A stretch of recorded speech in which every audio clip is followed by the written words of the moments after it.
Culture is responsible for where we prefer to live, the way we raise our children, how we prepare the food we eat, what we value, how we talk to one another, and so on. In short, culture is responsible for how we live.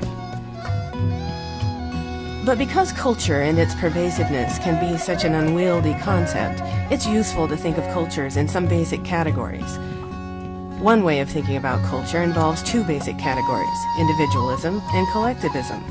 This conceptualization uses a continuum based on the primary value of the individual versus the primary value of the group.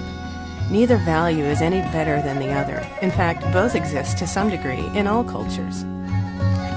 Briefly stated, people in individualistic cultures are concerned more with the needs, goals, and interests of the individual than those of the group. People in collectivistic cultures are more concerned with the group's needs, goals, and interests than those of the individual.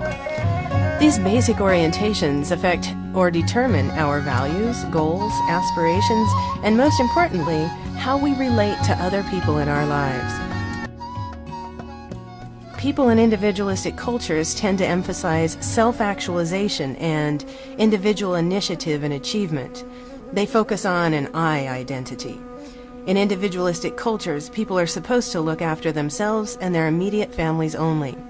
The United States and Australia are examples of individualistic cultures as they tend to emphasize individual rights, like freedom, independence, and individuality. They also emphasize equality, applying the same value standards universally. Individuals in individualistic cultures tend to have a self-other orientation toward relationships, meaning that while the other is present, the self is most important.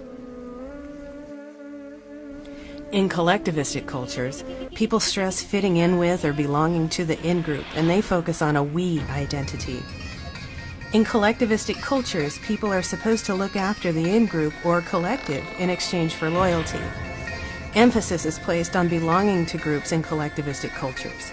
As such, family relations, loyalty, and harmony are highly valued in collectivistic cultures such as China, Colombia, Costa Rica, and Indonesia.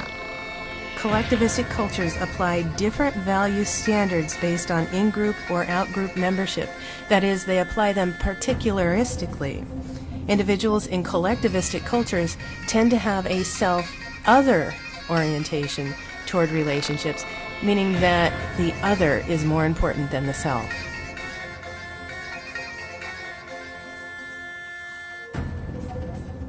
Clearly, the concept of individualism versus collectivism does not explain all forms of cultural variation, but it's a starting point for understanding our own behavior and that of others. Increased understanding is the first step in effective intercultural communication.